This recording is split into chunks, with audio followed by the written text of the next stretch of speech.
Negociações antecipam chegada a Luanda de Paul Kagame e Tshisekedi para a proposta do acordo de paz duradoura no leste da República Democrática do Congo. Escassez do gás de cozinha preocupa cidadãos em Cabinda. Há mais de uma semana que o líquido está difícil em quase toda a província. Angola conquista a primeira vitória no Campeonato do Mundo de Handebol em cadetes que decorre na China. As notícias para segui-las agora no Girassol Jornal.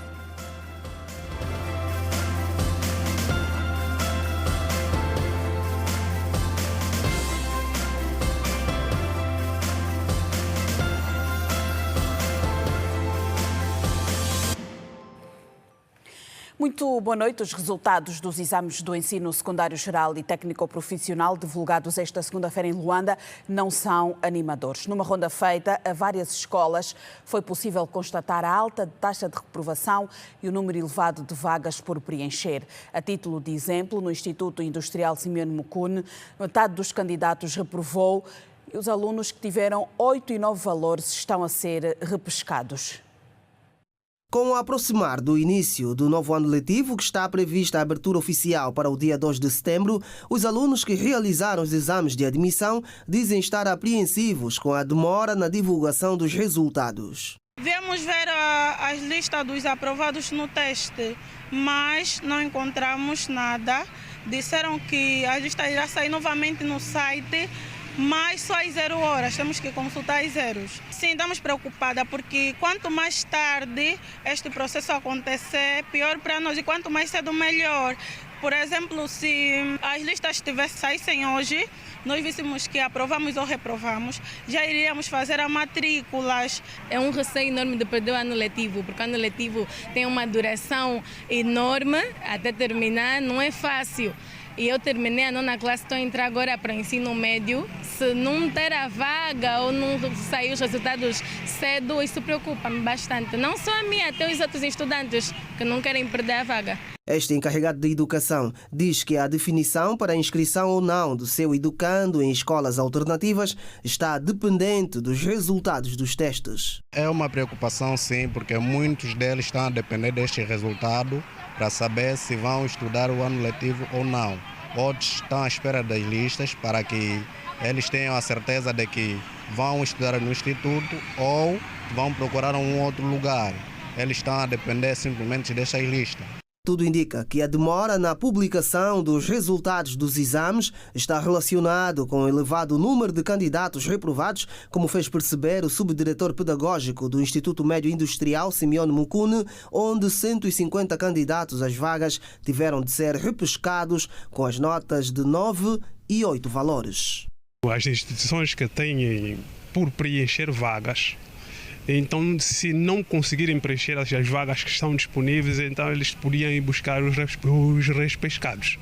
É o que nós fizemos, não conseguimos preencher o limite daquilo que nós necessitávamos, então tivemos que ir buscar os alunos com 9 e 8 valores. Volta de 150 alunos. Nós temos por volta de 500 vagas para novos alunos em todos os cursos. Os resultados que tivemos não são os melhores, porque quando da correção, vimos que muitos estudantes estavam muito mal preparados. Sabemos das dificuldades que eles trazem do ensino do primeiro ciclo, mas que, mesmo assim, fomos fazendo um trabalho por formas a termos que aprovar aqueles que melhores resultados vão apresentar. O diretor do Instituto Politécnico de Ciências Geográficas descartou a possibilidade dos candidatos com notas negativas serem maus alunos e justifica as razões. Nós devemos preencher as vagas, mas buscando sempre os melhores, porque temos até provas de outras situações que estudantes que vieram aqui em más condições depois passaram a ser bons estudantes. Então é preciso vermos com muito cuidado como tratar desse assunto, por formas a não criarmos aqui maiores problemas. Conforme regulamentado pelo Decreto número 167/23, de 8 de agosto, que aprova o regime jurídico do subsistema de ensino secundário técnico-profissional, só são repescados para o preenchimento das vagas os alunos com notas negativas até 8 valores. Grande parte dos institutos técnico-profissional começam a partir desta quarta-feira a publicar os resultados dos exames de admissão. E em Benguela, os resultados nas escolas do ensino secundário geral e técnico-profissional não foram ainda divulgados. Os pais e encarregados de educação, ouvidos pela nossa reportagem, e diferente de Luanda, há esperança de que os resultados sejam positivos. Expectativas é a descrição visível no semblante dos candidatos a uma vaga nas escolas técnicas do Estado, depois da realização dos exames de admissão, a exemplo desta e desta escola. O número de vagas deixa incrédulo este candidato. Tenho fé que possa entrar mais. Constante o currículo, não tenho nenhuma chance, porque só assim a vaga são 30, cada pessoa tem uma vaga. É ir na fé mesmo de Deus. Mas a perspectiva mesmo é duro e provavelmente esse ano vão ficar muitos alunos sem estudar e é complicado. Peço só ao Ministério, se tiver a ver isso, para aumentar o número de vagas, porque nós estamos demandando para estudar. Para estes finalistas do primeiro ciclo, o sentimento é de otimismo quanto aos resultados. A prova não correu assim tão bem por causa do tempo, mas tenho a certeza que terei uma margem boa. A prova, como foi assim acessível, acho que temos a possibilidade de entrar sim. Nós esperamos mesmo que possamos entrar, né? Para poder esse ano estudar, não ficar no chão. Portanto, não foi difícil o teste? Não, até que não foi. Foi acessível. Para já, qual é o curso que vai fazer? Desenhador projetista. Na escola Comandante Cassange, quase as moscas, este encarregado espera ansiosamente o resultado da filha e só depois dará o seguimento a outros projetos. Todos nós em casa estamos expectantes para saber qual foi o resultado e assim podermos traçar o ano acadêmico para ela, né? Porque sem esse resultado praticamente estamos condicionados para saber o que vamos fazer. Então esse resultado é mesmo fundamental que saia a tempo certo para sabermos os próximos passos. Primeira vez que ela faz o teste, né? Faz esse teste, sabemos que se calhar esse é um novo modelo que está a ser aplicado em algumas escolas e é uma experiência nova tanto para ela e tanto para a família, né? Porque nessa altura, se pudermos reduzir os custos relativamente à formação das nossas filhas no contexto socioeconômico que estamos a viver, é sempre uma mais-valia, porque a situação financeira das famílias não está nada fácil e se nós conseguirmos colocar os nossos filhos nas instituições públicas, certamente nos dá alguma margem para atender às outras preocupações. Enquanto as direções destas escolas fecham-se em copa na publicação dos resultados dos exames, encarregados de educação e candidatos em Benguela vivem momentos de expectativas. E diversos fatores condicionam o alcance da qualidade de ensino no país. Estudantes e especialistas consideram que o sistema de ensino em Angola não privilegia a prática. Questões relacionadas ao modelo distorcido de formação de docentes, falta de investimentos generalizados e inovação e desinteresse por parte dos alunos estão entre os principais fatores que influenciam negativamente no desenvolvimento da educação em Angola. Tamari e Stélvio são dois jovens que se manifestam indignados com a pouca qualidade do ensino no país. Os estudantes clamam por mais investimentos no sistema de ensino, principalmente no domínio técnico profissional. Eu acho que ainda precisamos de melhorar em vários aspectos, porque há muita informação, mas quase que não se coloca em prática. Eu acho, e isso que seja um pedido também para os dirigentes, né, pessoas nesse sentido, para melhorarem, porque há muita gente que precisa estudar e que tem vontade, mas quase que não se apoia. É muita teoria.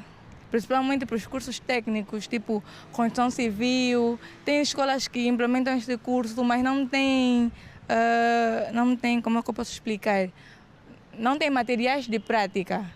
Por exemplo, eu tenho uma amiga que fez construção civil lá no Bengo, a escola não tem nenhum material de prática, nunca fizeram prática até agora. Então, é impossível estudarmos, tem muita teoria sem a prática, porque sabemos que a prática é que faz o mestre.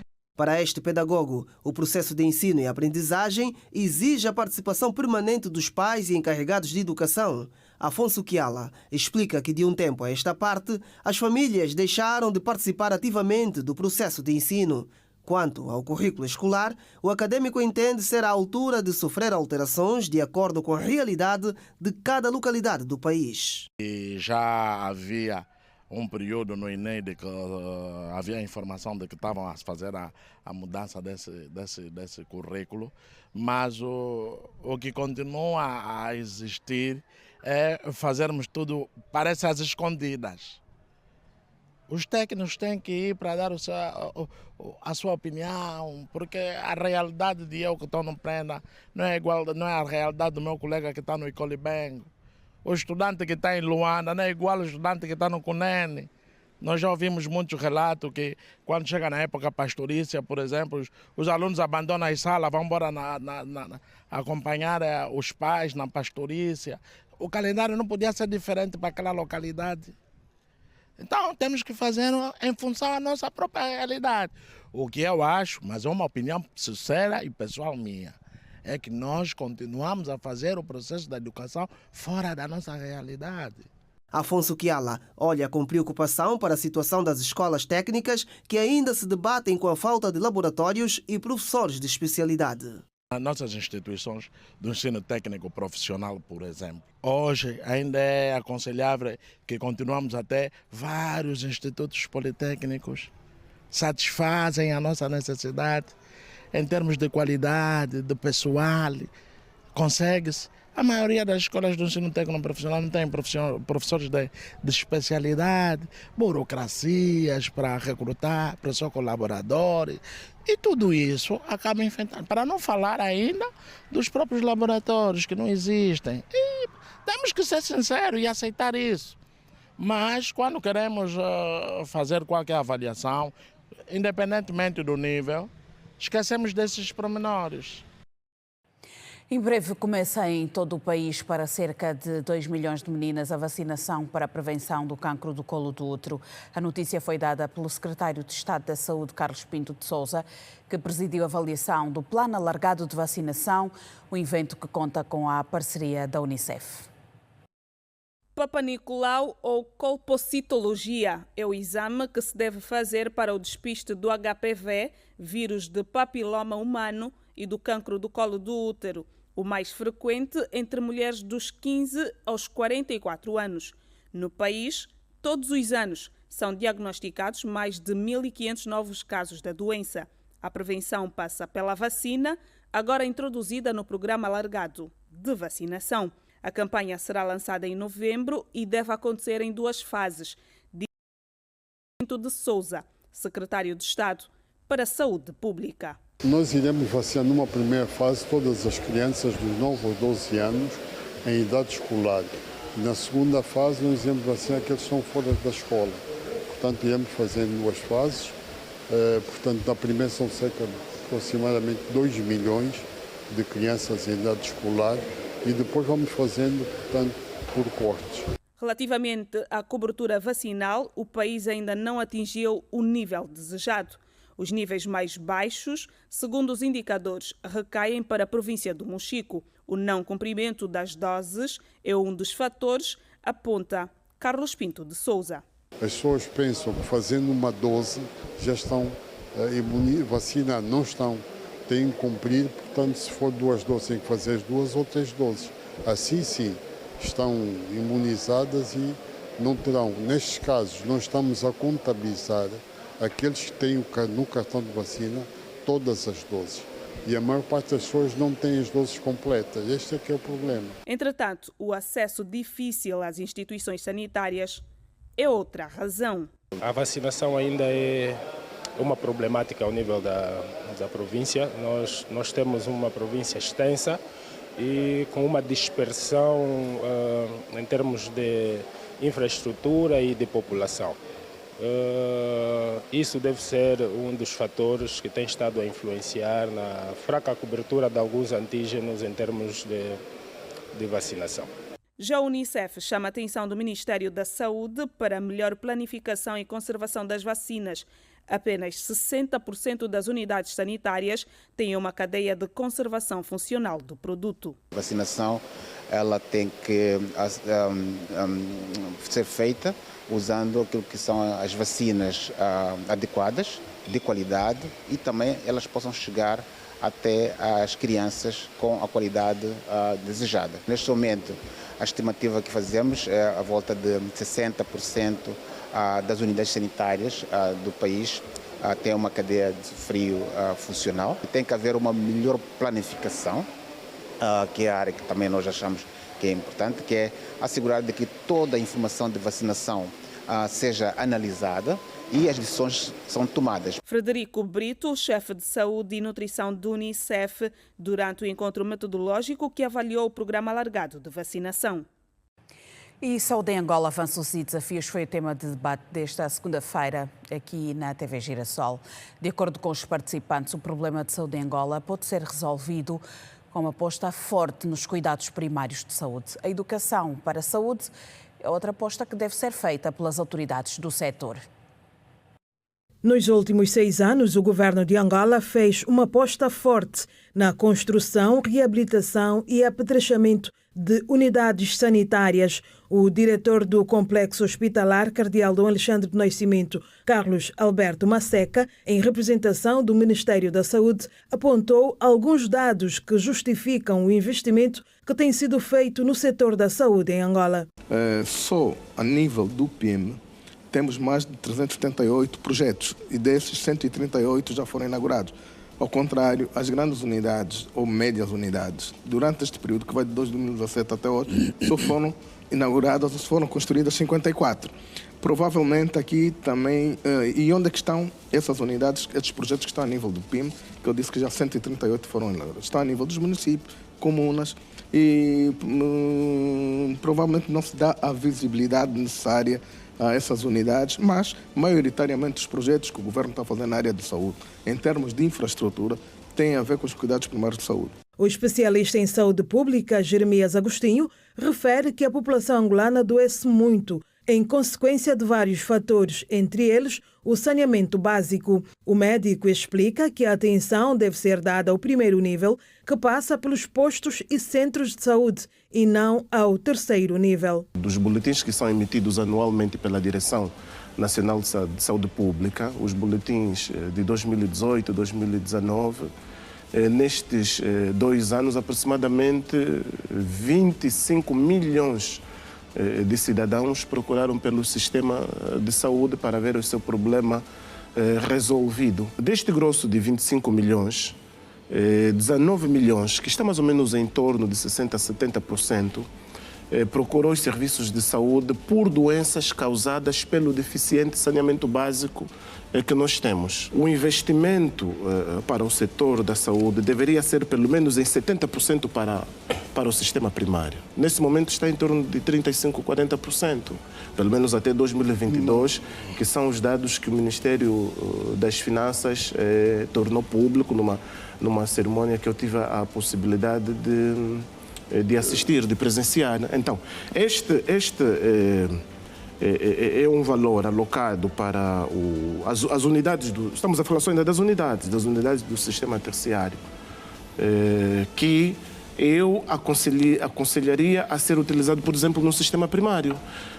Maximiano Vitor, secretário-geral adjunto da Ordem dos Enfermeiros de Angola, disse no programa que o problema da saúde no país é transversal. Por isso mesmo, exige a ação de vários atores. O Sistema Nacional de Saúde está caracterizado na ápice pelas grandes doenças, pelas grandes patologias. Daí a nossa pressão é tratarmos essas doenças até baixarmos a um nível em que podemos inverter o quadro. Neste momento não dá para prestar maior atenção, porque na própria comunidade, com os indicadores sociodemográficos, pobreza, entre outras dificuldades que o Dr. Jeremias o fez, isto dá pressão às unidades sanitárias. E dando pressão às unidades sanitárias, tu não tens como olhar o correto, é como se fosse um militar. O inimigo está a vir, aqui não tem que olhar ainda teorias. É todos nós unidos, marcamos os cordões de segurança para enfrentarmos aquilo que está a vir. Quanto à humanização no atendimento hospitalar, o representante da Ordem dos Médicos de Angola, Aldemiro Cocivila, defendeu mais empatia por parte dos profissionais para com os seus pacientes.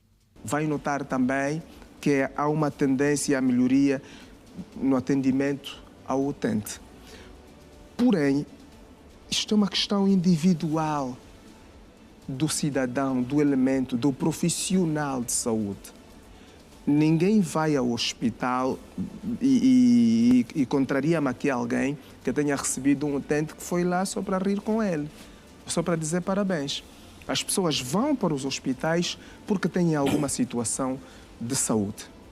No entanto, do outro lado também está um profissional com os seus problemas pessoais. No entanto, há aqui essa necessidade que a ética de deontologia diz que é preciso separarmos aqui as águas. Isaías Samakuva disse que o presidente João Lourenço tomou uma decisão patriótica ao permitir a criação da Fundação Jonas Malheiro Savimbi. Isaías Samakuva, que é o presidente do Conselho de Curadores da Fundação, reconheceu o empenho do presidente João Lourenço e citamos por ter tido a coragem política de romper com tabus e ultrapassar preconceitos para permitir que o parceiro de José Eduardo dos Santos e do governo de Angola na construção da paz democrática em 1991 tivesse a sua fundação em Angola. Samakuva, que fez o discurso de encerramento na apresentação pública da fundação hoje aqui em Luanda, acrescentou que foi uma decisão patriótica e politicamente elevada do atual Presidente da República por se tratar, e voltamos a citar, de um adversário político muito forte, cujo papel histórico na fundação da pátria muitos quiseram e querem ainda apagar e outros quiseram e querem silenciar ou ignorar. O ex-líder da UNITA apela mais do que nunca à reconciliação nacional, exige coragem política porque é esse o sentido da história e não o da busca da instrumentalização. Vamos seguir neste jornal. No Mochico, a cooperativa agropecuária do Chinguenji estende-se por 50 hectares de terreno dedicados quase em exclusiva à produção de bombom e milho, com excedentes que são exportados. É também uma entre as várias cooperativas que empregam locais e pessoas de outras províncias. No coração do Mochico, as cooperativas agrícolas estão desempenhando um papel vital na batalha contra a fome e a pobreza, através de uma aposta firme na agricultura. A cooperativa Chinguês tem exportado mais de 50 toneladas de milho e bombom. A cooperativa agropecuária Chinguês produz 50 hectares. Corresponde à recolha de bombom, são 45 toneladas, e milho temos tido 9 toneladas. A agricultura não é apenas sobre produzir alimentos. É também uma fonte de emprego e esperança. Na cooperativa Chinguês, mais de 50 jovens encontraram o seu primeiro emprego. Nós temos 50, mas os fixos são 25. Esses outros são aqueles nossos amigos que vêm ajudar para nós pagarmos, para eles voltarem nas suas províncias. Por exemplo, temos aí o Catabola, que é o Bié, temos aí o Ambo, todos estão aqui conosco. Quando chega o momento deles, pagamos, eles voltam para as suas províncias. Jonathan, natural da província do Bié, emigrou em busca de oportunidades. Hoje, aconselha os outros jovens a seguir o mesmo caminho. Se a gente tiver de braços cruzados porque estudei, o Estado tem que esperar o Estado para poder me empregar, vai ser um pouquinho difícil. Tem que procurar o pão de cada dia para ver se consegue passar essas situações de pedir esmola pelas ruas. Não podemos ser delinquentes, né? Para sermos mal vistos, mas o trabalho nunca dá vergonha, porque eu sou licenciado, não posso ir pegar na enxada. Às vezes é uma oportunidade, a pessoa começa do bocado para muito. E aquelas senhoras, moças estão na cidade, só se levam na vida de beber, não trabalham, só começam a pedir na rua esmola. O jovem, como não está na mover, também tem que vir aqui para trabalhar. Apesar dos desafios, o responsável pela cooperativa Chinguês destaca a falta de recursos, como tratores, alfaia e equipamentos agrícolas. Eu tiro 300 sacos de bombom e tiro 80 sacos de milho, porque isso é um esforço manual, não é? Queremos mais apoio ao nível da província, algumas alfaias, mesmo que for um trator com as alfaias, nós podemos aumentar mais a nossa produção. A questão da empregabilidade está no centro do debate do primeiro fórum promovido pelo Centro Provincial da Juventude em Benguela. No decorrer do debate, concluiu-se que o governo tem vários projetos de empregabilidade, mas nem todos são execuíveis. A questão da empregabilidade é um dos temas que o Conselho Provincial da Juventude em Benguela tem vindo a refletir com os jovens. No âmbito do primeiro fórum sobre a empregabilidade na província de Benguela, levado a cabo pela referida comissão, o governo tem disponível vários projetos fomentadores de emprego. Porém, os projetos não são execuíveis, de acordo com este economista. Vários projetos do Estado não têm surtido efeito sustentável para o mercado de trabalho por causa desse problema tradicional que nós temos. É a falta de experiência, muitas das vezes, que os jovens que recebem os kits não têm e depois dão outro tratamento e, consequentemente, o projeto fica parado e não gera um efeito sustentável. E nós continuamos sempre a criar projetos e não gera um efeito sustentável. O apelo aqui é a quem de direito que fiscaliza-se melhor, entregam-se os kits a pessoas realmente que saibam utilizar os kits para poder gerar um efeito sustentável para o mercado de trabalho. E os jovens ouvidos pela nossa reportagem apontam a questão do acesso ao mercado de emprego como uma das grandes preocupações desta força motriz da sociedade. Acesso ao trabalho, segurança, boas condições de trabalho, né, são desafios que boa parte da juventude tem enfrentado, principalmente a juventude benguelense e principalmente mesmo a juventude da zona rural, né, onde existe muita carência de infraestruturas. Deve ser o próprio jovem que sente os desafios, que sente as preocupações no seu cotidiano, a identificar, primeiro a trabalhar com o executivo no sentido de identificar as soluções mais consentâneas, as soluções mais plausíveis que possam favorecer, portanto, a resolução do problema que o jovem sente no seu cotidiano. De acordo com o presidente do Conselho Provincial da Juventude, a sua atenção tem sido olhar para os vários mecanismos que visam diminuir o fosso de desempregados, com um olhar fito ao agronegócio. Temos vindo a assentar contactos com alguns gabinetes provinciais que estão diretamente ligados à questão da empregabilidade, para poderem estimular ou capitalizar financeiramente aqueles jovens que tenham iniciativas de empresas micro, pequenas, no sentido de poderem iniciar-se, sobretudo na agricultura, como forma de poderem empregar os outros jovens e não só contribuir para a produção nacional, mas também começar-se no mundo do empresariado no ramo da agropecuária, estimuladas com o próprio Conselho Provincial de Juventude e os órgãos do Estado, nomeadamente da província de Benguela, através do Gabinete Econômico Integrado, no sentido de poderem mudar de figurino em termos de empregabilidade. As reflexões sobre a empregabilidade acontecem numa altura em que o Conselho Provincial da Juventude em Benguela tem levado a cabo fóruns sobre empregabilidade neste mês de agosto. A agência de notação financeira Standard & Poor's divulgou um relatório em que aponta que a dívida pública de Angola deve diminuir este ano, apesar da dependência do país ao petróleo e a situação cambial. Para a agência, a capacidade de Angola para honrar as suas obrigações de dívida é limitada pelas elevadas vulnerabilidades fiscais e externas. O presidente da Associação Industrial de Angola considera que a dívida pública do país pode diminuir devido à redução das importações e à manutenção das reservas internacionais líquidas acima da média, conforme o relatório da Standard & Poor's. As reservas líquidas subiram para 7 meses, que é um bom sinal. Portanto, são estas políticas que permitem ver que a dívida, o peso da dívida externa vai sendo reduzido, mas é ainda muito grande. E, portanto, sendo muito grande, nós temos que diversificar cada vez mais as exportações. E é isso que, neste processo das PPPs, será muito interessante debater. O relatório indica que o serviço da dívida pode ser menor em 2024, mas a credibilidade do governo ainda pode ser afetada por variações na taxa de câmbio e pela situação do setor petrolífero, até que a economia seja significativamente diversificada. O GAFI já fez o seu pronunciamento, esta instituição internacional. Temos que ver quais são os fluxos financeiros que temos. As nossas exportações, que ainda hoje soubemos que as nossas exportações ilegais, contrabando de combustível, não fica só na República Democrática do Congo, vai até a RCA, portanto vai até o Tchad. Vejam que estamos a ter de prejuízo, tem que precisar de uma correção. Aliás, esta entrada do Banco Mundial com um financiamento de 2,1 mil milhões de dólares pondera exatamente a questão de fazermos uma correção ao preço dos combustíveis. O que a gente quer é que haja uma taxa nos combustíveis que seja para fazermos a manutenção das nossas estradas. Se nós tivermos a manutenção das nossas estradas, o PIB simultaneamente cresce 6% nas nossas contas, ok?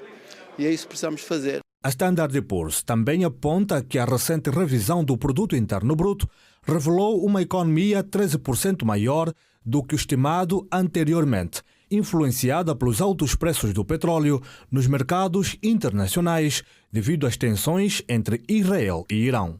O grande problema que se põe é a tensão que há no mundo, a possibilidade do Irão retaliar aquilo que foi a morte provocada, embora o Israel não tenha assumido, mas deduz que terão sido serviços de inteligência de Israel, a Mossad, e obviamente que o petróleo está em alta enquanto não houver o tal acordo de paz do presidente Biden, que está muito difícil, com as intervenções do secretário Blinken, agora junto do Egito, dos seus parceiros, vamos dizer abertamente, que é a Jordânia, o Egito, e outros parceiros que estão ali, que estão diferente deles próprios, a própria Arábia Saudita, com o Irão, para ver se pressionam o Hamas a aceitar as condições que estão postas.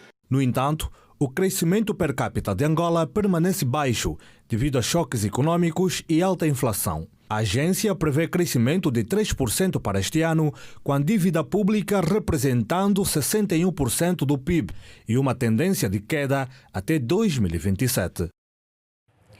O país pode vir a arrecadar mais de 5 mil milhões de dólares com o projeto da ligação ferroviária entre Angola e a Zâmbia no âmbito da atração de investimento através de parcerias público-privadas. Coube ao Ministro dos Transportes avançar com este número esta manhã em Luanda, à margem de uma conferência sobre este tema. Ricardo Viegas de Abreu acrescentou na mesma ocasião que o setor dos transportes nos últimos 3 anos teve acesso a cerca de 380 milhões de investimentos neste modelo de financiamento. No âmbito da atração de investimentos através de parcerias público-privadas, o Ministro dos Transportes afirmou que o país pode arrecadar mais de 5 mil milhões de dólares com o projeto de ligação ferroviária entre Angola e Zâmbia nos próximos anos. Até esta altura, nos últimos 3 anos, o setor dos transportes, por via das parcerias público-privadas, já conseguiu pelo menos arrecadar mais de 380 milhões de dólares em prémios de concessão e compromissos de investimento na ordem dos 1,3, 1,5 mil milhões de dólares. Com a assinatura que iremos fazer ainda este ano para a extensão do corredor do Lubito para a Zâmbia, vamos ainda crescer esse número, portanto o projeto global da ligação à Zâmbia são 5,2 mil milhões de dólares e isso obviamente que nos dá um posicionamento muito importante aqui na região e para a economia global. Ricardo de Abreu confirmou que o financiamento do projeto será totalmente privado, com a assinatura do contrato prevista para ainda este ano. Nós ainda este ano iremos assinar esse acordo da extensão do caminho de ferro para a Zâmbia num investimento totalmente financiado ao setor privado, portanto não é ao Estado, portanto, e temos casos muito interessantes, como também o aeroporto do Dr. António Agostinho Neto, que também está em fase de concurso para a sua concessão. A International Finance Corporation planeia investir na Unitel para melhorar seus serviços dentro do modelo de parcerias público-privadas. No caso da Unitel, o Governo já indicou as intenções de trazer uma participação privada e é um dossiê que é importante porque pode trazer mais concorrência, pode trazer mais qualidade em termos dos serviços que são necessários para trazer telecomunicações a todos os angolanos e as angolanas. Nós estamos a ver que é um setor que pode contribuir ao desenvolvimento do país de maneira muito, muito importante e haver mais comunicações, haver comunicações mais abordáveis em termos de preço, melhor qualidade, vai ter um impacto muito bom neste país. De acordo com o Ministério do Planeamento, o setor de transportes é o que mais tem se beneficiado dessas parcerias. No sentido de se preparar para que no médio prazo nós tenhamos capacidade interna para poder fazer face a esse exercício. Há setores que estão mais avançados que outros, fundamentalmente o setor dos transportes.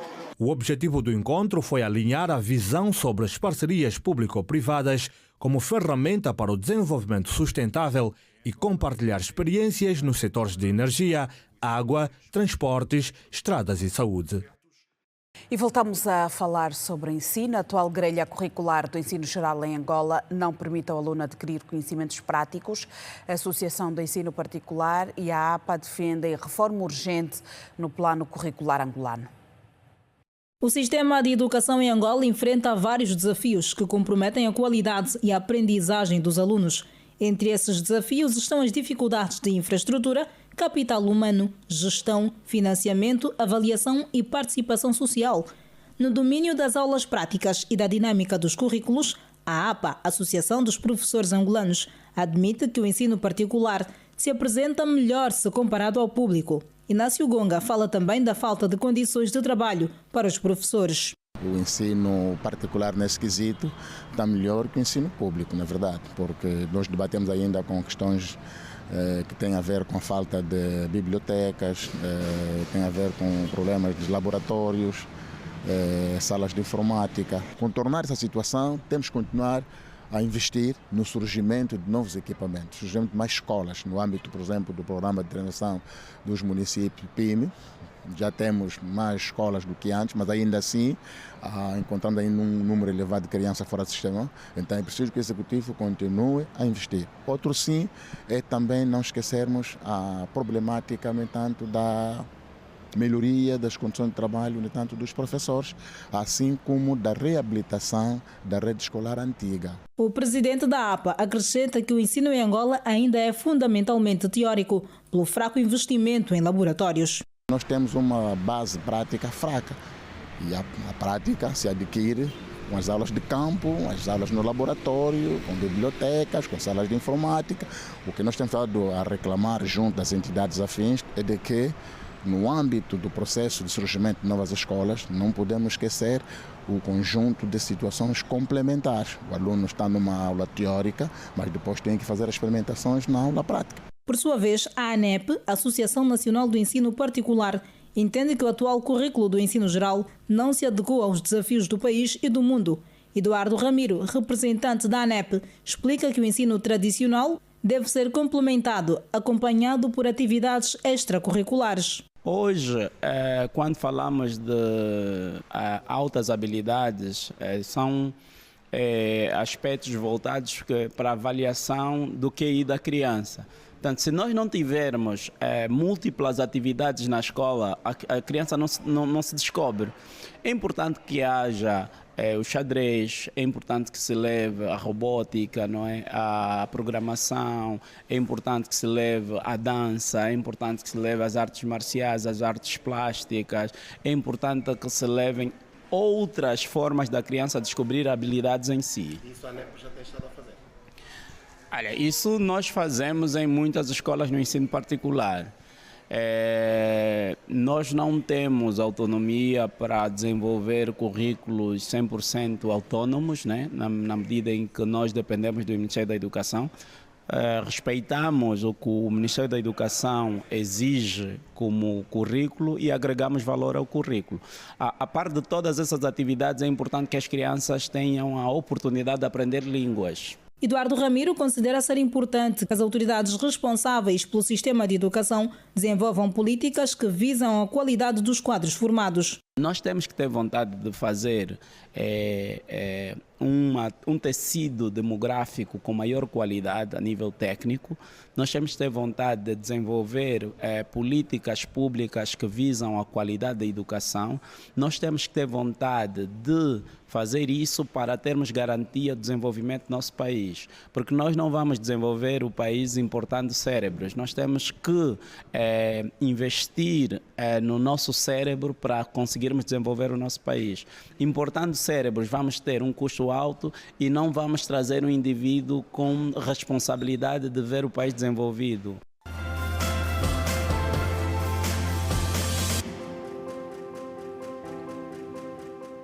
As propostas para a paz duradoura no leste da República Democrática do Congo reúnem os ministros da diplomacia de Angola, do Congo Democrático e do Ruanda aqui na capital do país. Negociações antecipam a chegada a Luanda de Paul Kagame e Félix Tshisekedi.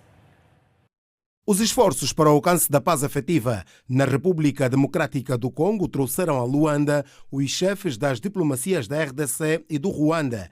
Na capital angolana, Therese Wagner e Olivier Jean-Patrick participaram da terceira reunião ministerial sobre a situação de paz e segurança no leste da República Democrática do Congo, no encontro presidido pelo ministro das Relações Exteriores de Angola, Tete António. A reunião, de acordo com o Mirex, surge na sequência dos encontros que o presidente da República, João Lourenço, na qualidade de mediador designado pela União Africana, manteve na semana passada, primeiro com o chefe de Estado do Ruanda, Paul Kagame, à margem da cerimônia da sua investidura, e depois com o presidente da RDC, Félix Tshisekedi, em Kinshasa.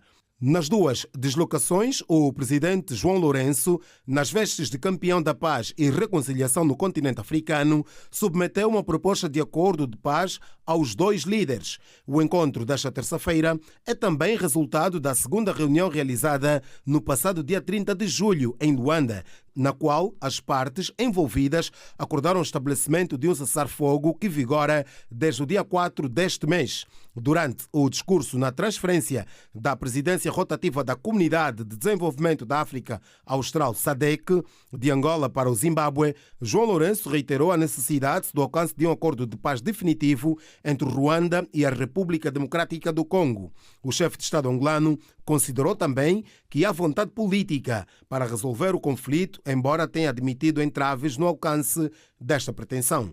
A República Democrática do Congo acusa o Ruanda de apoiar o M23, presente no leste da RDC, onde a situação de segurança deteriora-se cada vez mais desde finais de 2023, tendo já causado mais de 7 milhões de deslocados. A escassez de gás de cozinha em Cabinda está a preocupar a população. Há mais de uma semana que os cidadãos não têm o líquido, o que faz com que o preço do gás comece a ser especulado pelos operadores. Há mais de uma semana que a população em Cabinda registra a escassez de gás de cozinha. A situação tem vindo a causar constrangimentos no seio das famílias, que se veem limitadas na produção dos alimentos. A população mostra-se angustiada pela falta deste produto que é indispensável para o bem-estar social. Não tenho gasto há uma semana na bicha de gás, mano. Se você andar nas ruas, só vai ver todo mundo com garrafa de gás na cabeça. Não está nada bom. Já não basta, a vida está difícil, é gás mais, para melhorarem a situação. Estou a andar com botija. Estou vindo do Povo Grande. Em casa estamos cozinhando com carvão ou com uma coisa qualquer. Eles dizem que a vida é mais esforço porque as pessoas estão bem arrascas mesmo. Como está muito difícil, não dá para continuar assim. Ele que deve resolver esse problema porque estamos a sofrer. Precisamos mesmo ultrapassar esse tipo de situações. Circulamos em vários depósitos de venda de gás de cozinha. Nenhum deles está a vender gás. O único depósito que esteve a vender é este daqui que estamos a observar, mas a informação que nos avançaram é que já não há produto e podemos observar aqui várias pessoas com desespero porque já não sabem o que fazer e nem onde adquirir este produto. Estão a escolher pessoas. Não sei o porquê. Estão a vender 3 mil, 2 mil.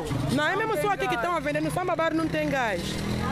Eu até não sei o que eu posso dizer. Aí tem muita corrupção.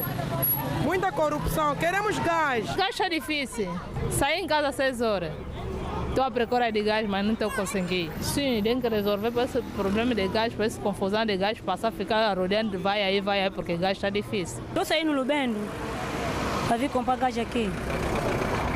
Não tem, comprei no motoqueiro 2 mil. Já não tem para transporte e voltar em casa. Saí bem distante lá no Lubendo para vir aqui. Não tem. Tentamos contactar a direção da Sonangol. A resposta que nos foi dada, não estamos autorizados a falar. Continuamos em Cabinda. A Polícia Nacional desmantelou uma rede de contrabando de combustível formada por cidadãos nacionais estrangeiros. Foram, no total, 200 homens detidos. A operação de combustível que a Polícia Nacional está a levar a cabo em Cabinda apresenta resultados positivos. Angolanos e congoleses estiveram envolvidos no tráfico de combustíveis, transportando do nosso país para os Congos. Alguns desenvolveram técnicas estranhas nas viaturas. Depósitos alterados, outros utilizavam bidões e motorizadas para as suas incursões. A polícia teve o domínio deste modo operandi, despoletou a operação denominada Casa Limpa, que culminou na apreensão de mais de 40 mil litros de combustíveis, 149 viaturas e mais de 200 cidadãos detidos. O Comando Provincial de Cabinda da Polícia Nacional registrou 55 casos de natureza criminal diversa e tendo sido detidos mais de 200 cidadãos, dentre nacionais e estrangeiros, implicados como supostos autores dos crimes que nós registramos. No âmbito dos acidentes, tivemos registro de 10, dentre estes com registro de um morto e 8 feridos, portanto com as naturezas de colisão e despiste e danos materiais avaliados em mais de 1 milhão de kwanzas. Foram apreendidos 33.590 litros de combustível diverso e 149 viaturas com depósitos adulterados ou características de viaturas adulteradas que tinham como destino transportar combustível para fins de contrabando ao longo das fronteiras, quer com Congo-Brazzaville, quer com Congo-Kinshasa. Cenário diferente que estamos agora a observar nos postos de abastecimento de combustíveis. Isto é resultado da operação que a Polícia Nacional está a levar a cabo, tudo por causa de contrabando de combustíveis. No passado estaríamos a observar aqui filas longas de viaturas. Hoje o ambiente é diferente. Chega-se, abastece-se e vai-se embora. Os automobilistas agradecem o trabalho da polícia. Na altura foi difícil abastecer nas bombas. Você encontra cheio de carros e às vezes enquanto acaba por desistir e ir atacar. Agora hoje em dia tornou-se muito bonito e parece que estamos a viver uma outra vida aqui nas bombas. Olha, no passado, por acaso, se notasse nos dias anteriores que estaria a fila dobrava até lá por causa de quê? Dos ditos pambaleiros. Agora sim, chegaste, abasteceste e vais embora. A operação vai obedecer etapas nos 4 municípios da província, segundo avançou a polícia. A nossa atividade vai continuar no sentido de vermos o cidadão de bem não ter grande dificuldade. Efetivamente, se calhar deverão estar a pensar de que a operação vai terminar e que a vida volta ao anormal, como era praticado, mas não. Estejam descansados que a polícia já identificou os modos operantes de transporte de combustível para fins de contrabando e esses modos operantes serão combatidos. E se eventualmente evoluírem para outras formas, também estamos atentos. A polícia solicita a colaboração da população nas denúncias para que hajam êxitos nestas operações. A vida lá onde tudo começa. Passos de progresso.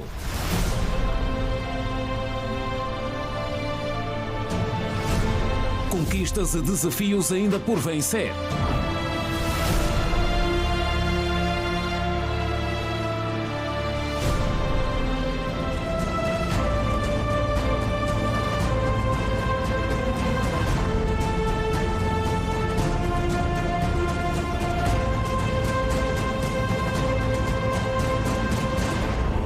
Vilas.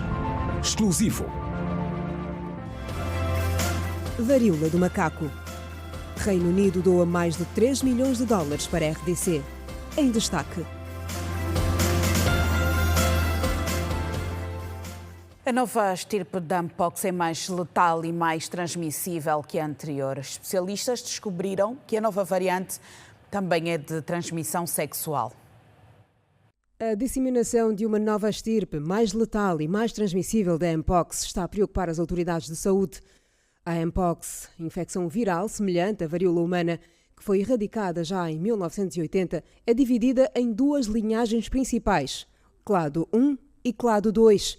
A estirpe responsável pela emergência de saúde decretada em 2022 foi a clado 2, que é a mais branda. O vírus sofreu mutação e passou a ser capaz de ser transmitido via relações sexuais, e esta mutação recebeu o nome de clado 2B.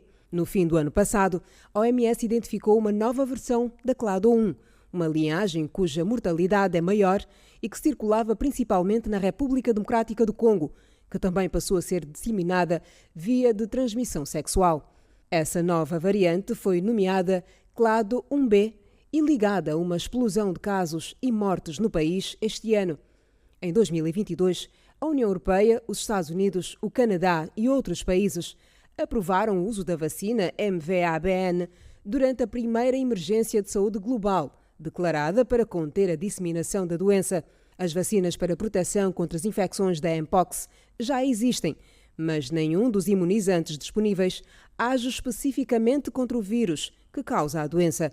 O vírus da Mpox pertence a um género chamado ortopoxvírus, que são vírus de DNA complexos e que incluem o vírus da varíola, a varíola bovina e o da vacínia.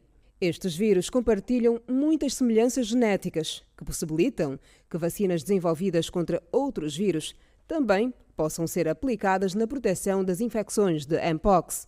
Os surtos de Mpox têm sido registados na RDC há décadas e o número de casos aumenta a cada ano de forma constante. No entanto, o número de casos registados nos primeiros 6 meses deste ano é igual ao número total registado no ano passado, e o vírus espalhou-se para províncias que antes não eram afetadas, de acordo com Tedros Ghebreyesus, o diretor-geral da OMS.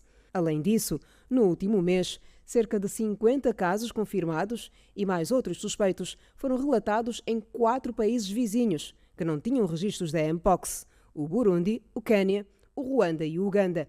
Segundo o Centro de Controlo e Prevenção de Doenças de África, o CDC África, o continente vive uma alta de 160% nos diagnósticos em relação a 2023 e, por sua vez, teve 60% de registros a mais do que o ano de 2022. Perante este cenário, a OMS declarou já a emergência de saúde pública global, depois da aparição do primeiro caso da Mpox na Suécia.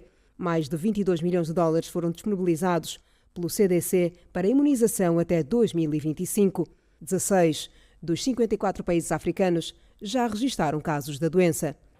Os direitos de autor e conexos serão debatidos no encontro de esclarecimento sobre o processo de cobrança e distribuição com os artistas, administradores e pessoas que intervêm no mercado. A União dos Artistas e Compositores realizou o encontro de esclarecimento sobre o processo de cobrança e distribuição dos direitos de autor e conexos com os artistas e bem como aqueles que intervêm no Sistema Nacional dos Direitos de Autor e Conexos. No encontro, foi debatida em relação à suspensão da UNAC. As portas do diálogo não estão fechadas, mas nós tínhamos o dever de, junto dos membros administrados e não só, e até dos usuários que usam as músicas e os conteúdos dos nossos artistas, apresentar o quadro real. Mas deixa-me ligar também, o SENEDIAC deixou transparecer que nós cobramos valores que não distribuímos e nós perguntamos que valores é que o SENEDIAC diz que nós cobramos quando efetivamente as mais de 32 rádios inscritas, reconhecidas pelo INACOM, o órgão do Ministério da Comunicação que controla as rádios aqui e licencia, não pagam.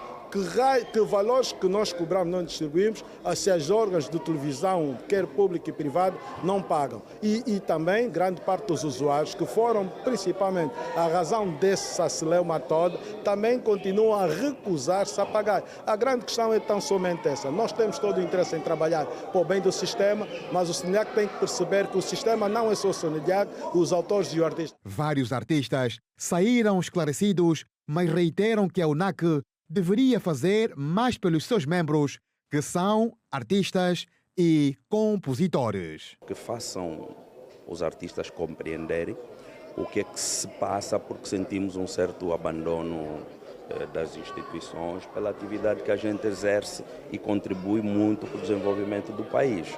As suspensões e as deixadas de suspensões, falando como artista, a gente continua sempre a sentir na pele, com ou sem suspensão.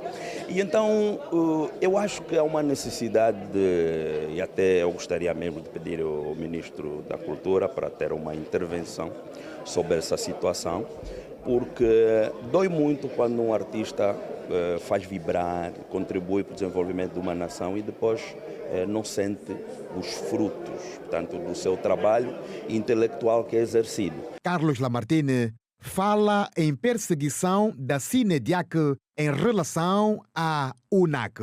Porque já antiga a perseguição da SENEDIAC para com a UNAC, muito em particular, e também para o funcionamento da AUDAC.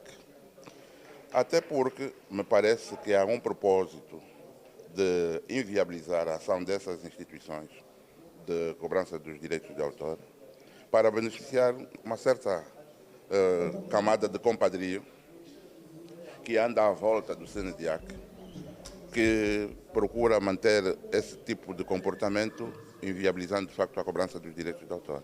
Não é o primeiro caso, é já uma sequência de alguns outros casos.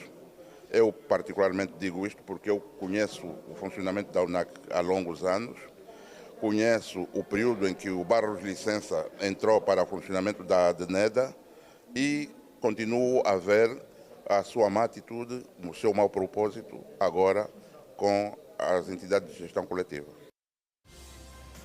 E é desta forma que encerramos o Girassol Jornal desta terça-feira. Obrigada pela sua atenção.